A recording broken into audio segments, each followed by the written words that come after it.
Muraho neza ndabasuhuje amahoro y'Imana abane namwe nk'ibisanzwe ni Theoneste ni nanjye ugarutse nanone mu kanya abana bo muri RP murambabaje muri comment mugiye mwandika hariya ariko usibye ko ari umuntu umwe ugiye ubikora ariko hari n'abandi mwagiye munyandikira inbox ngo ndi kubabeshya ngo ibiki n'ibiki ngiye ntabwo mbere hano kubeshya ahubwo mba mpabaye nk'umuntu ufite experience muri ibi bintu kugira ngo ngende mbasobanurira ibintu bimwe na bimwe munabyumve mu kanya mwajyaga kuntuza kuri hari abarebera results bakababwira ngo not granted ngo nta nguzanyo mwabonye ariko video nzanye aka kanya ni video irabirimo ishusho rimeze gutya ubundi mbereke uwo mwana w'umuhungu wari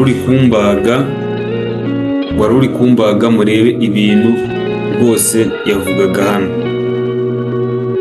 Uyu mwana w'umuhungu utagira ikinyabupfura muze mundebere ibintu yavugaga hano.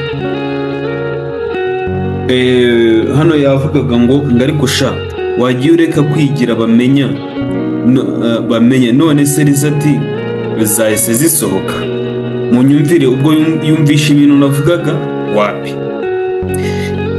ndamubwira ngo niko ubizi nyine arongera ati ujye ubesha injiji nyine munyumvire abo bana uba uri kubarya amafaranga sha umuvandimwe hano yaje aramubwira ngo honestly that behavior is not good data.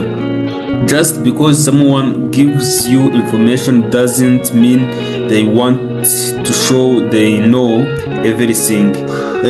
Hano ari kuvuga ngo just because someone gives you information doesn't mean they want to show they know everything or that they are in control.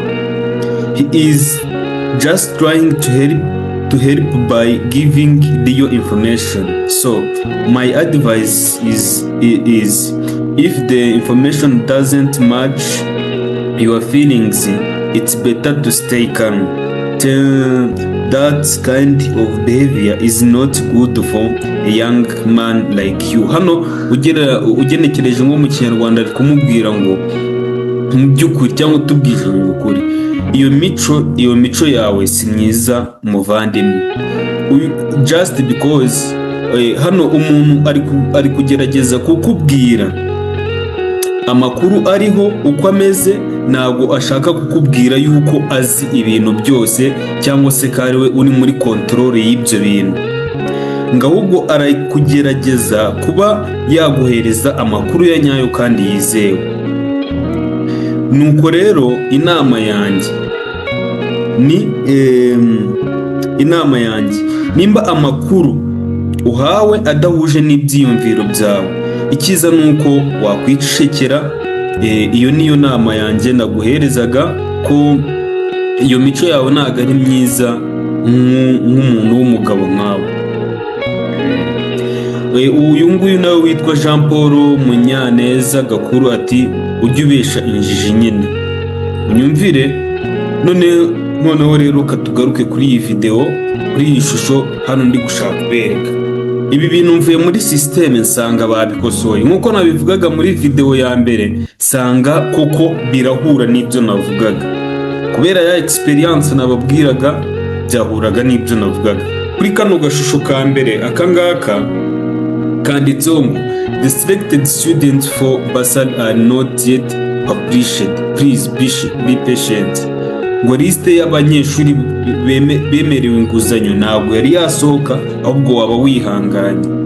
Tujye no kuri kano kandi kanditseho student loan application result. Hano kuri decision uri kubona ko bari kwerekanaho ngo under review. Nimba rero biri muri under review, nibyo cyagiye nababwiraga ati mwihangane mutegereze igihe bazatangariza results cyangwa se bazababwirira ngo nimukoreshe iyi link mureba ko results zanyu zasohotse. Ariko kuri bari abantu mberetse hariya buriya iriya ni discipline enye hari n'abandi bari kuri WhatsApp yanyu, usibye ko kwerekana message ziba ziri muri inbox yawe zose, iyo aba ari privacy yawe. Hari nk'ukuntu ushobora no guca kuri message bitari ngombwa ko ibonwa na buri wese akaba arayibonye. So rero niyo mpamvu izo kuri WhatsApp ntazerekana, ariko byibuze ujye umanza utega amatwi icyo umuntu yavuze. Nunabona title cyangwa ukabona thumbnail, ahubwo wumve ibiri muri iyo thumbnail. Impamvu akenshi na kenshi ujya ubona nko kuri YouTube cyangwa se ubona bakoze na title, ukabona ni title igukurura kujya kureba icyo kintu, nuko baba bashaka ngo kirebe. Kandi akenshi na kenshi ibintu tuba turi gushyiraho hano aba ari ibintu by'ingirakamaro kuri mwebwe. Sawa, bye. Abari bakunze video ya mukanya, mukomeze muyirebe, musobanukirwe ibyo ari byo. Niyi ngiyi muyirebe, muyisharinge, mukore subscribe nimba muri abantu banjye.